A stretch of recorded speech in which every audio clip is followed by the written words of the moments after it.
अस्सलामु अलैकुम वरहमतुल्लाह। मेरे दीनी भाइयों और बहनों, औरतें तरावी की नमाज कैसे पढ़ें और तरावी की नमाज की नीयत कैसे करें और कितनी रकात पढ़ें? क्या हर 2 रकात में नीयत करनी चाहिए या एक साथ 20 रकात की नीयत कर सकती हैं? मेरी प्यारी बहनों और बेटियों, पहले ये जान लो कि तरावी की नमाज 20 रकात सुन्नत मुअक्कदा है और रमज़ान मुबारक के महीने में एक अजीम इबादत के तौर पर तरावी की नमाज अदा की जाती है। ये 20 रकात तरावी की नमाज पढ़ना जिस तरह मर्दों के लिए सुन्नत मुअक्कदा है, उसी तरह औरतों के लिए भी 20 रकात तरावी की नमाज पढ़ना रमज़ान मुबारक में सुन्नत मुअक्कदा है। न पढ़ने की सूरत में औरतें गुनहगार होंगी। लिहाजा आप सभी बहनें और मेरी बेटियों, तरावी की नमाज पढ़ने का खूब एहतमाम करो। अब रही ये बात कि तरावी की नमाज की नीयत कैसे करें, तो ये जान लो कि नीयत दरअसल दिल के इरादे का नाम है। मसलन आपने तरावी की नमाज की नीयत से वजू किया या तरावी की नमाज के लिए आप खड़ी हुई, तो ये तरावी की नीयत हो गई। नीयत के लिए अल्फाज का ज़बान से अदा करना और बोलना ज़रूरी नहीं है। मसलन आपने तरावी की नमाज में जो वजू किया है या तरावी की नमाज में जो खड़ी हुई है, तो ये आपका दिल का इरादा हो गया और ये नीयत के तहक्कुक के लिए काफ़ी है। ज़बान से अदा करना ज़रूरी नहीं है, लेकिन अगर आपने दिल के इरादे के साथ ज़बान से भी अल्फाज अदा कर लिया, मसलन यूं कहा, मैं 2 रकात तरावी की नमाज पढ़ने की नीयत करती हूं, वास्ते अल्लाह के, रुख मेरा काबा शरीफ की तरफ, अल्लाहु अकबर, तो भी कोई हरज नहीं, बल्कि यह बेहतर है। तरावी की नमाज की नीयत का तरीका वही है जो दीगर सुनने मुअक्कदा का तरीका है, बल्कि मुतलक नमाज की नीयत से भी तरावी की नमाज अदा हो जाती है। अलबत्ता खास तौर पर तरावी की तायीन कर लेना बेहतर है, अहवत है। बहरहाल नीयत दिल के इरादे का नाम है। रही ये बात कि 2-2 रकात तरावी की नमाज पढ़ी जाएगी, यानी 2-2 रकात नमाज तरावी की नीयत कर ले या इकट्ठी 20 रकात तरावी की नमाज पढ़ने की नीयत कर ले, तो ये बात अच्छी तरह जान लो, बेहतर यह है कि हर 2 रकात की अलहदा नीयत करें।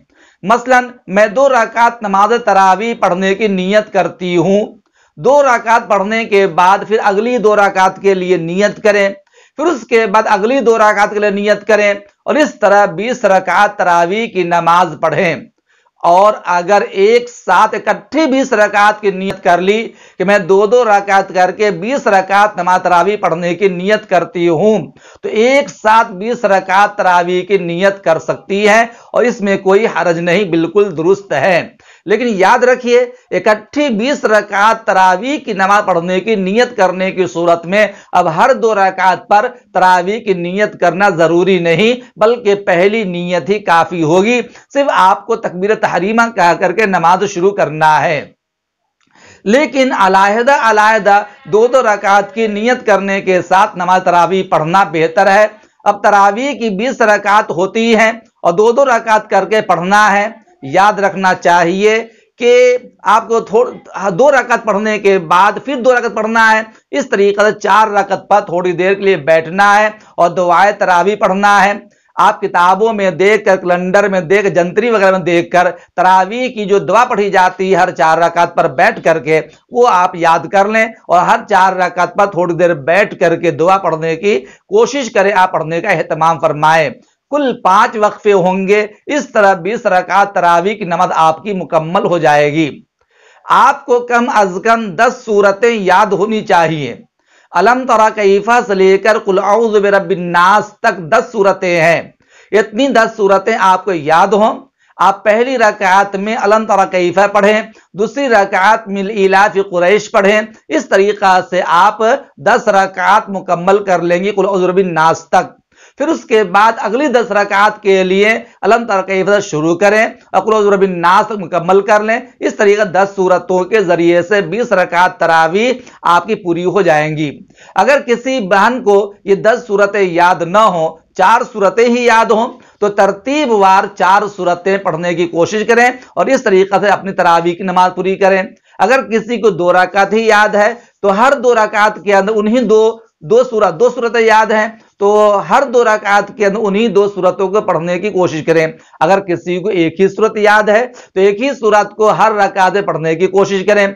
और अगर कुरान करीम में से कहीं कहीं से याद है तो याद रखिए, लंबी 1 आयत और छोटी 3 आयतें पढ़ने का एहतमाम करें आप। अगर इस तरीके से याद हो तो इस पढ़ने के अंदर आप लंबी 1 आयत कम से कम पढ़ें या छोटी 3 आयतें पढ़ने का एहतमाम करें। और अगर किसी बहन को कुरान करीम की कोई सूरत, कोई आयत वगैरह याद ना हो तो ऐसी सूरत मेरी बहनों आप तमाम काम काज को छोड़कर, तमाम वज़ाइफ और ज़िक्र अज़कार को छोड़कर आप कुरान करीम को याद करने की कोशिश करें, क्योंकि तरावीह की नमाज छोड़ना भी दुरुस्त नहीं है, छोड़ने से गुनहगार होंगी और कुरान करीम के बगैर तरावीह की नमाज दुरुस्त भी नहीं होगी। इसलिए आप इतनी सूरतें, इतनी आयत याद जरूर कर लें कि जिनसे तरावीह की नमाज आपकी दुरुस्त हो सके।